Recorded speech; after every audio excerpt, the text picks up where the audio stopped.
நான்கு பேரவைத் தலைவர்களை சென்னை காசிமேடு மீன்பிடி துறைமுகத்தில் இருந்து மீன்பிடிக்க சென்ற தமிழக மீனவர்கள் ஆந்திர கடற்பகுதி பகுதியில் மீன்பிடி தொழில் செய்யக்கூடாது என்று கூறி 17/6/2026 அன்று ஆந்திர அரசு அதிகாரிகள் காசிமேட்டைச் சேர்ந்த 8 விசைப்படகுகளை பறிமுதல் செய்தோடு அந்த படகில் சென்ற 80 பேரையும் கைது செய்யப்பட்டு இன்று சிறையில் வாடிக்கொண்டிருக்கின்றார்கள். அது குறித்து அரசனுடைய கவனத்தில் கொண்டு வருகிறேன். மாண்பு உறுப்பினர்களுக்கு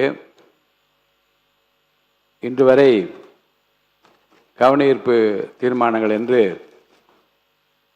பல உறுப்பினர்கள் அவசியம் கருத்தி கொடுத்திருக்கிறார்கள். இந்த கவன ஈர்ப்பில் நான் முக்கியமாக கருதுவது முந்தைய பேரவை நிகழ்ச்சிகளில் கலந்து கொள்கிற போது இப்படி ஒரு பிரச்சனை வருகிறது. கவன ஈர்ப்பு என்று கொடுத்து விட்டு 10 நாள் ஆகிறதே, 15 நாள் ஆகிறதே, அப்புறம் கவனத்தை ஈர்ப்பது என்பது அவசியத்தை கருதித்தானே என்கின்ற அந்த கருத்துக்கள் எல்லாம் பரிமாறப்பட்டது. மாண்புமிகு துரைமுருகன் அவர்கள் இந்த அவையில் சொன்ன ஒன்றை நான் ஒரு குறிப்பாக படித்து அது மற்றவர்களுக்கு பயனுள்ளதாக இருக்கும் என்று கருதுகிறேன். மாண்புமிகு பேரவைத் தலைவர் அவர்களே, மாண்புமிகு எதிர்க்கட்சி தலைவர் அவர்கள் ஒரு கவன ஈர்ப்பு அறிவிப்பை கொடுத்திருக்கிறேன், பேச வேண்டும் என்கிறார். நீங்கள் அந்த கவன ஈர்ப்பு அறிவிப்பை எடுத்துக்கொள் என்று சொல்லி அதற்கு பிறகுதான் அவரை பேச அழைக்க வேண்டும். முதலில் மாண்புமிகு அமைச்சர் அவர்கள் அதற்கு பதில் சொல்ல தயாராக இருக்கிறார்களா என்று பேரவைத் தலைவர் அவர்களை கேட்டுக்கொள்ள வேண்டும். இந்த இரண்டும் நிகழ்ந்த பிறகுதான் அனுமதிக்க வேண்டும்.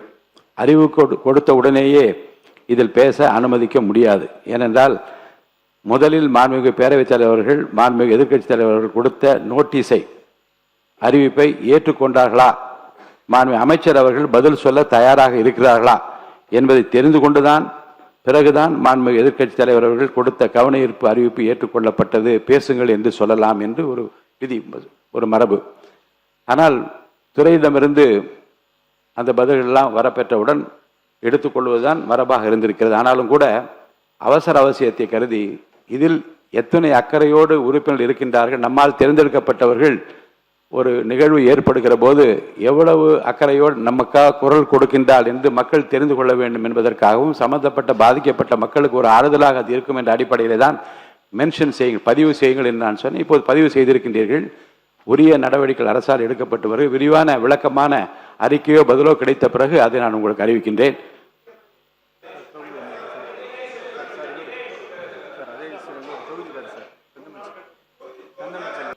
பேசு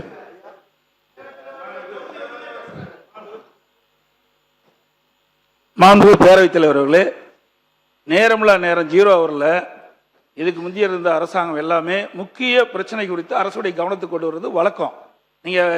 நீங்கள் இப்போ வந்து கவன ஈர்ப்பை பற்றி நீங்கள் குறிப்பிட்டீங்க. அதே போல் நேரத்தில் தமிழ்நாட்டில் இருக்கின்ற முக்கிய நிகழ்வுகள் நடக்கின்ற பொழுது அது அரசுடைய கவனத்திற்கு எதிர்க்கட்சி வரிசையில் இருக்கின்ற தலைவர்கள் உறுப்பினர்கள் கொண்டு வருவது மரபு.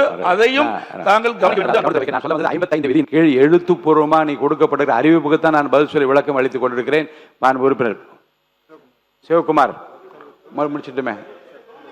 மாண்புமிகு உறுப்பினர் ஏவா வேலு அவர்கள் வாய்ப்பு தரேன், உட்கார். மாண்புமிகு பேரவைத் தலைவர்களே, நீங்கள் சொன்ன தீர்ப்பை ஒரு இடத்தில் நாங்கள் ஏற்றுக்கொண்டாலும் கூட இதில் இன்னொரு முக்கியம் இருக்கிறது. நீங்களே சொல்லிட்டீங்க, இப்போ 55 விதிங்கள் கொடுக்குற பொழுது அது துறைக்கு அனுப்பி அமைச்சர்கள் அதற்கு உரிய பதில் தர வேண்டும் என்பதற்காக காலதாமதம் எடுத்துக்கொள்ளும் மொழிய அதே ஒரு காலகட்டங்களிலே உங்களை போன்ற நம்முடைய காளிமுத்து அவர்கள் இந்த பகுதியில் அப்படி சேர உண்டு. அவர் வந்து இருக்கும் பொழுது தான், அதுக்கு முன்னால் கிடையாது. அதிலிருந்து அவசர முக்கியத்துவம் கருதி சிறப்பு கவன ஈர்ப்பு தீர்மானம் மாற்றப்பட்டது.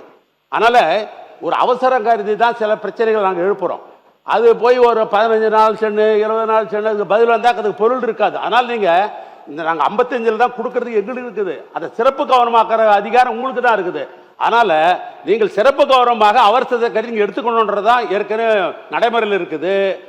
அண்ணன் துரைமுருகன் சொன்னது 55 ரெகுலராக வரதுக்காக அவர் சொன்னார வழிய சிறப்பு கவனத்தை நீ கட்டாயம் எடுத்துக்கணும். நான் சொன்னதும் 55 விதியின் கீழ் கவன ஈர்ப்பு தீர்மானமாக நீங்கள் எழுத்துப்பூர்வமாக கொடுத்துட்டு நானும் சொல்லிக் கொண்டிருக்கிறேன். ஏற்கனவே இருமுறை இதே அவையில் சிறப்பு கவன ஈர்ப்பு தீர்மானமாக சிலவற்றை ஏற்றுக்கொண்டு நாம் விவாதித்திருப்பதை நீங்கள் அறிவீர்கள். அந்த நடைமுறை தொடரும். பேராசிரியருங்க.